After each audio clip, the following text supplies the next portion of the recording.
thought prevention hours. You got to put in them thought prevention hours. Keep your daughter off the pole. You know what I'm saying?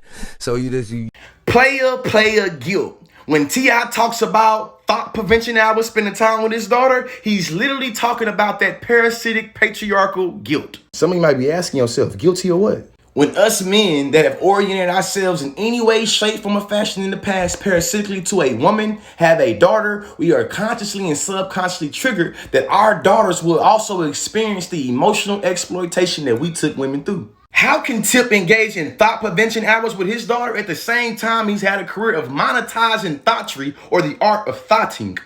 What does it mean for T.I. to demean the space and place where strip poles are at the same time he celebrated and glorified it?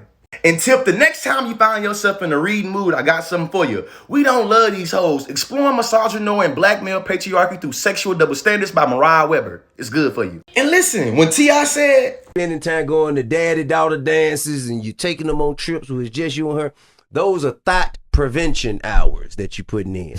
He's talking about daddy-daughter dances with great intentions, but like my grandfather always said, the pathway to hell is paved with good intentions. And if Tip takes the time in reading and exploring how misogyny and black male patriarchy through the sexual double standards exists, he'll recognize this ratchet versus respectable idea he has in his mind is very fallacious. Here's why. Based off the nature of misogyny, which is literal prejudice and discrimination against women, any man can inscribe ratchetness, or what you call being a thought, on any woman regardless of her relationship to her dad. So instead of stigmatizing strippers with our daughters, talking about them being emotionally broken and trying to find themselves, let's just talk to our daughters about emotional intelligence. Stating is simple. It's crazy T.I. can't see that he's trying to protect his daughters from the same men that he's been encouraging us to become. I would argue your hit single, You Can Have Whatever You Like, was you illustrating emotional exploitation. In conclusion, when you asked them to bust it up for you and get loose, was that only directed towards the women that didn't have daddy-daughter time, or were all women that was willing to do it? Because you know some women